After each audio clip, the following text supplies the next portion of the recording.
Why? Your self-sabotage is actually the secret map to your purpose. What if I told you that you're destroying your own life for a very specific reason? There's something dark happening in your mind that you can't even imagine. While everyone talks about self-confidence and positive thinking, there's a silent force working against you, and paradoxically, it might be your greatest ally in finding your purpose. Have you ever noticed how every time you're about to achieve something important, something inside you sabotages everything? It's not coincidence. It's not bad luck. It's your unconscious protecting you from something it considers dangerous, and that danger might be exactly the path to your true purpose. Self-sabotage works like an internal alarm system. When you approach unknown territories, profound changes, or greater responsibilities, your primitive brain panics. It prefers known pain to unknown pleasure. But here's the secret few discover. This internal resistance is pointing directly to where you need to go.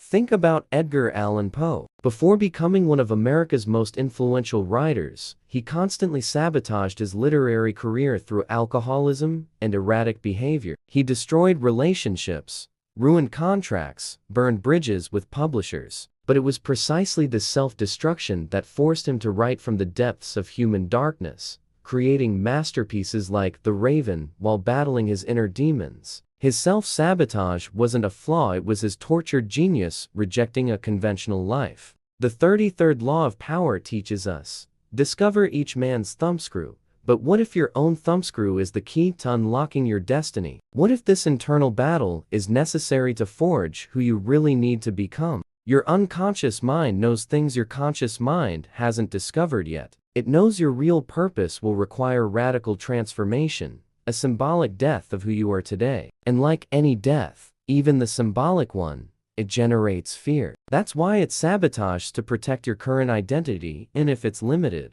Practical action 1. For 1 week, every time you catch yourself procrastinating or sabotaging something important, stop and ask, what am I avoiding becoming? Write down the answers. They reveal clues about your true purpose. Self-sabotage is like a treasure map written in code. Each obstacle you create for yourself marks a point where your real potential is trying to emerge. Decoding these signals is the first step to transform your greatest internal enemy into your greatest ally. If you're recognizing these patterns in your life, type "awakening" in the comments. Like this video if it's making sense so far, and subscribe to the channel to discover how to completely transform this internal dynamic.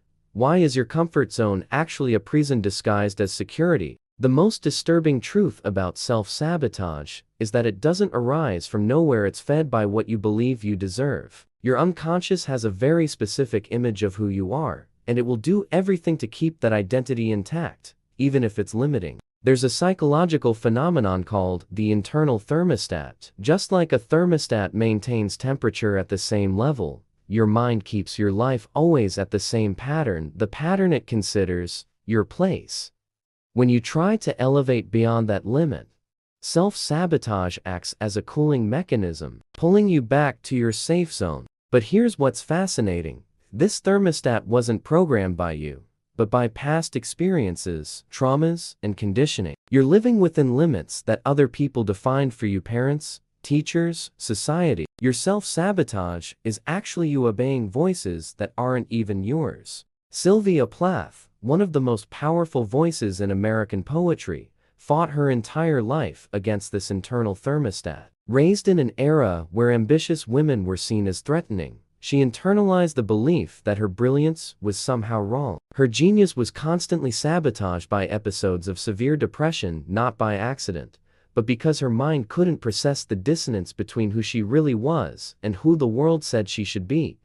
The key to finding your purpose lies in recognizing that your self-sabotage is a rebellion against limits that aren't yours. Every time you sabotage progress, you're saying no to an expanded version of yourself because someone, someday, convinced you that you couldn't be more than you are. Real purpose always goes beyond what you believe is possible for you. That's why it generates so much fear. That's why it activates self-sabotage. Your unconscious prefers a known and limited you to an unknown and powerful you. Practical action 2.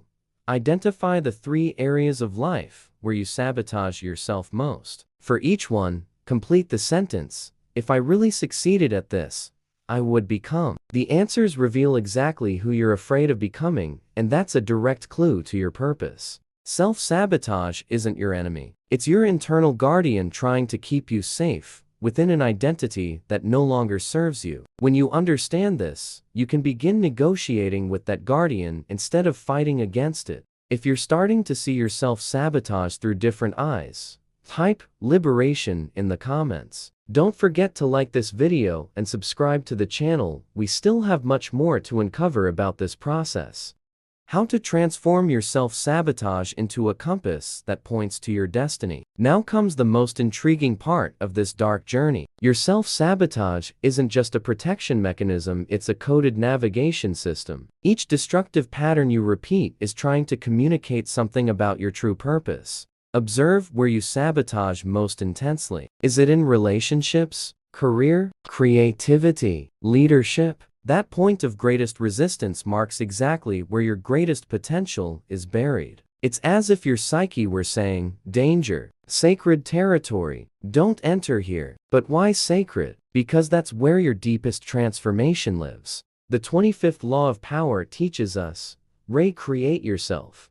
But self-sabotage arises precisely when you're about to recreate yourself. It's the last guardian before metamorphosis. Like a caterpillar that must die for the butterfly to be born, you must cross through the terror of ceasing to be who you've always been. Consider the case of Emily Dickinson. Her entire life was a cycle of social self-sabotage, withdrawing from society, refusing publication, destroying potential relationships. But each withdrawal pushed her deeper toward what really mattered. Her revolutionary poetry. Her social self-sabotage forced the isolation necessary to create something the world had never seen. Without it, she might have become just another conventional woman of her era. The secret lies in deciphering the language of self-sabotage. When you procrastinate, what are you avoiding? When you sabotage relationships, what kind of intimacy are you rejecting? When you ruin professional opportunities, what level of responsibility are you fleeing from? These answers draw a precise map of your purpose.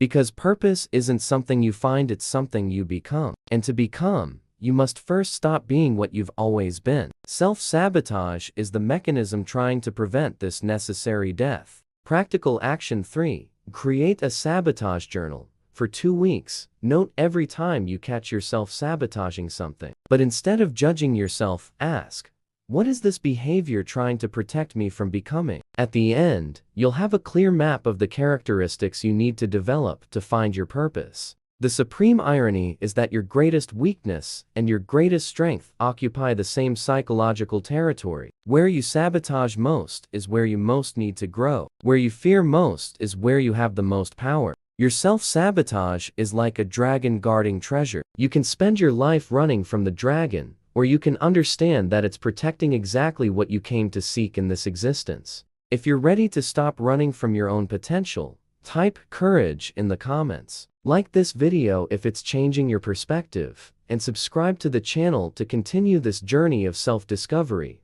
What if your self-sabotage is actually your future self trying to communicate with you? We've reached the deepest and most disturbing point of this revelation. Your self-sabotage isn't just resistance to growth, it's a distorted form of wisdom. It's your higher self desperately trying to prevent you from wasting your life on things that don't matter. Think about it. You automatically sabotage everything that isn't aligned with your real purpose. Superficial relationships fail. Jobs that make no sense become unbearable. Soulless projects wither. Your self-sabotage is like a psychological immune system, rejecting everything incompatible with who you should really be. The 48th law of power, the final law, tells us, assume formlessness. Your self-sabotage is trying to teach you exactly that.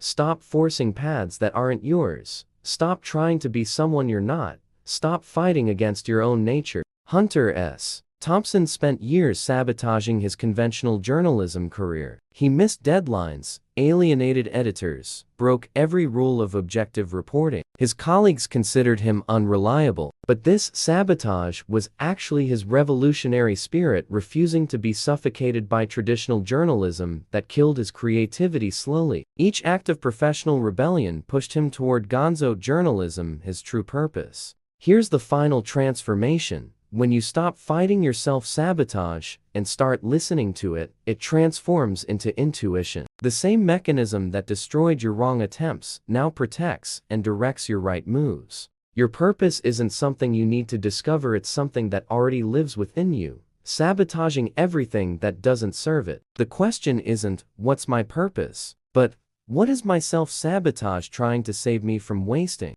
Practical action 4. Make a list of everything you've ever sabotaged in life. Next each item, write, "This freed me from." You'll discover that your self-sabotage has been your guardian, protecting your energy and time for something greater that's yet to come. The final truth is this: you don't need to defeat your self-sabotage. You need to understand it, honor it, and channel it. It's the voice of your soul refusing to accept less than you deserve, less than you're capable of, less than you came to do in this world. Your self-sabotage is only cruel when you're on the wrong path. When you find your real purpose, it transforms into the most powerful force working in your favor. If you're ready to make peace with this internal guardian and discover what it's really protecting, type "purpose" in the comments. Like this video if it opened a new perspective about yourself. Subscribe to the channel for more content that challenges everything you believe about personal growth, and share it with someone who needs to hear this message.